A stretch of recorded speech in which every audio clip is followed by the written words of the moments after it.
Murid dan guru berdialog tentang Nyepi yang dirayakan tiap tahun di Bali. Murid bertanya, Wahai guru, kenapa di Bali ada perayaan Nyepi? Kenapa saat ini dirayakan ke 1946? Apakah makna dan tujuannya guru? Berikanlah kami jawaban yang sejelas-jelasnya guru. Pertanyaan yang bagus wahai muridku. Dengarkanlah ini. Awalnya angkasa ini kosong. Apapun tiada, yang ada hanyalah sepi keheningan. Atau ruang kosong. Akulah sang kecerdasan semesta yang tidak terlahirkan dan abadi. Manusia secerdas apapun tidak bisa memikirkan aku. Akulah yang tunggal tak berawal dan tak berakhir dan tidak berujung. Berawal kosong, tercipta partikel atom yang menjadi energi. Dan kemudian menjadi materi. Lalu terciptalah planet-planet yang bagiku adalah debu kosmik. Yang tiap detik menyatu menjadi gumpalan. Yang dinamakan planet yang mengambang dan berputar sesuai porosnya di ruangan yang tidak berujung ini.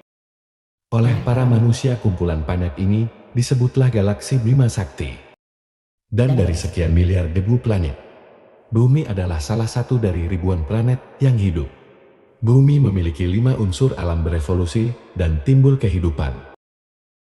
5 unsur alam itu adalah api, tanah, air, udara.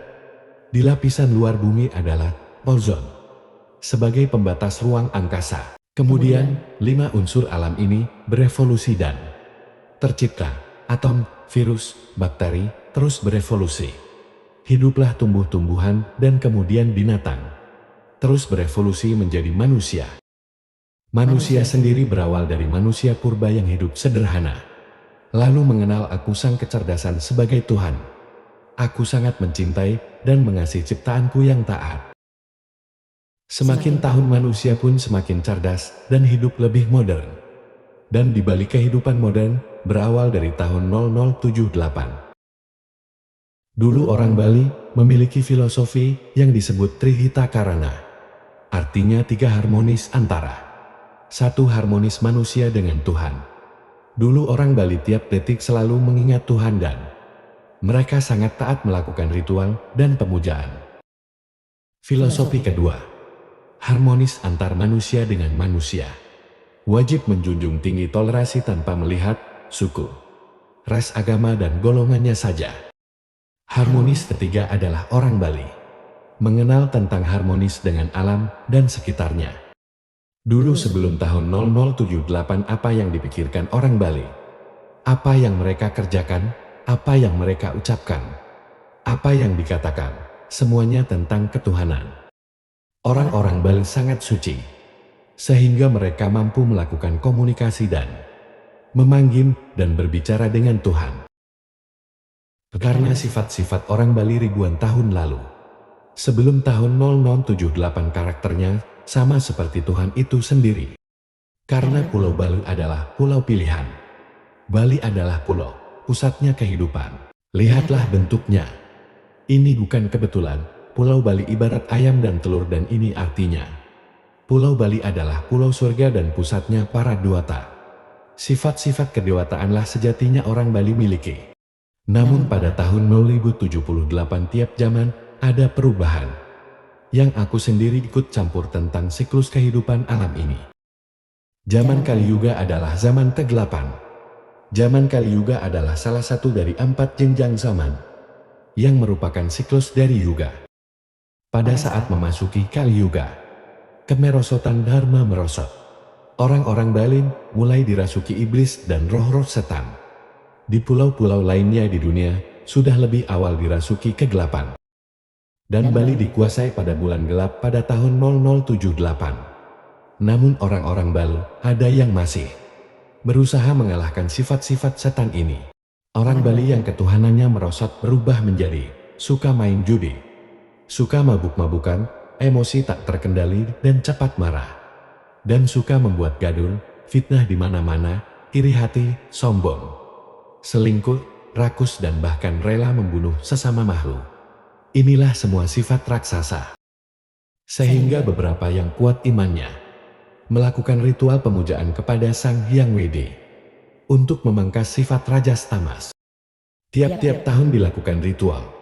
Bahkan setiap ada perayaan upacara, semua bertujuan menyeimbangkan alam dan mengharmonisasikan Bali dari sifat-sifat raksasa. Bulan tergelap ada di bulan Maret atau April.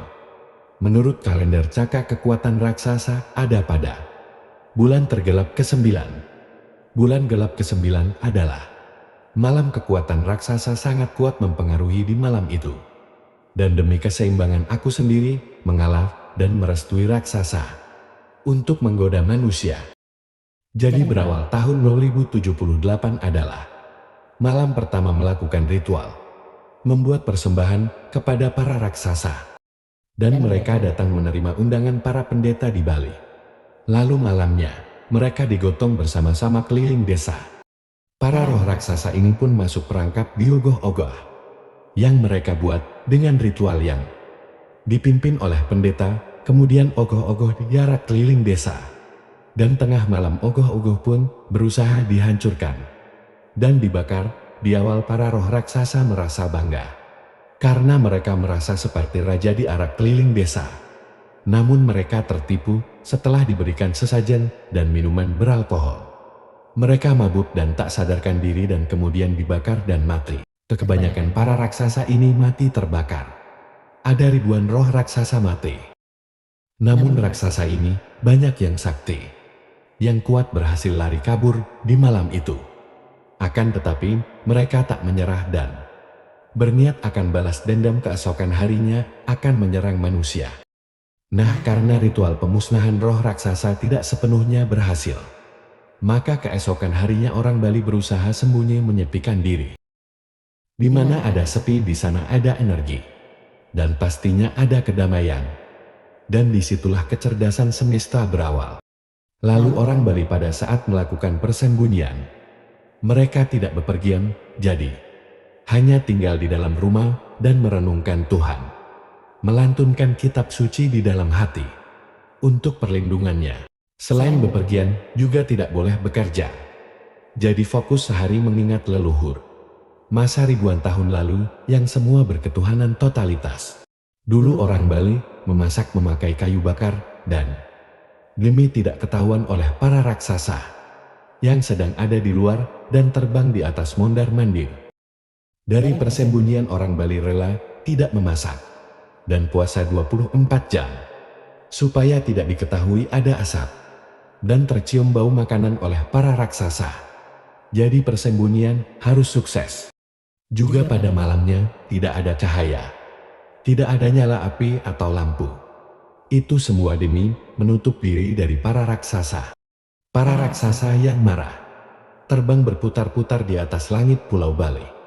Raksasa ingin menangkap, mengasut, dan merasuki jiwa raga mereka. Raksasa ingin manusia memiliki sifat-sifat sama dengan mereka. Mereka para raksasa adalah diriku yang sebenarnya. Menjelma untuk menguji kalian untuk selalu ingat dharma kebajikan. Siapapun yang selalu menjunjung dharma kebajikan adalah mereka roh yang akan kembali kepadaku. Menyatu kepadaku karena semua makhluk adalah percikan dari aku sendiri. Pada saat raksasa melihat di Pulau Bali, tidak ada pergerakan dan melihat di Bali, tidak ada kehidupan dan mati tanpa penghuni. Maka raksasa ini pun pergi ke pulau lain, ke negara lain, dan raksasa terus menggoda iman para manusia untuk berbuat laknat dan dosa.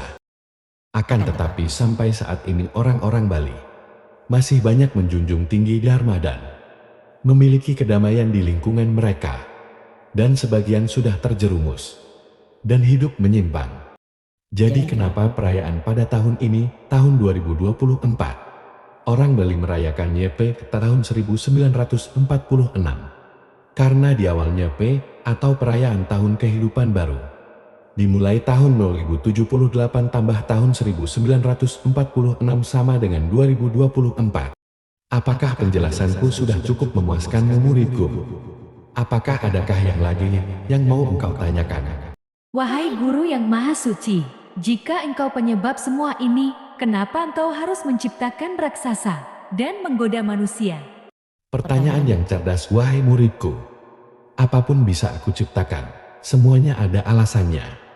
Aku menciptakan manusia dengan 3 kelebihan dari ciptaan lainnya. Manusia telah ku anugerahkan Tripremana, yaitu mampu bergerak, mampu berbicara, dan paling hebat dari makhluk lainnya adalah mampu berpikir. Dan ku anugerahi mereka kecerdasan yang aku miliki. Dari kecerdasan merekalah tercipta banyak keinginan. Dari keinginan terlalu banyak, sehingga mereka tak terkendali. Dan karena kecerdasan mereka, dari pikiran mereka, mereka mampu menciptakan banyak hal. Dari kecerdasan itu, tercipta energi positif dan negatif. Dan dari 2 kekuatan ini, ada banyak ide-ide baru muncul. Dan tentu terjadi sebab dan akibatnya. Dan zaman Kali Yuga segera akan berakhir dan kembali lagi ke zaman Satya Yuga. Ia yang memiliki iman kuat akan terlahir kembali ke zaman Satya Yuga. Dan mereka yang tak terkendali hawa nafsunya seperti sifat raksasa, mereka akan terpenjara di neraka abadi. Untuk itu, wahai manusia, gunakanlah kecerdasan yang telah aku anugerahkan kepadamu. Gunakanlah ilmu itu untuk kembali kepadaku lagi. Karena nikmat yang engkau rasakan sesaat hanya akan membuatmu terbelenggu dan menjadi kesedihanmu selamanya.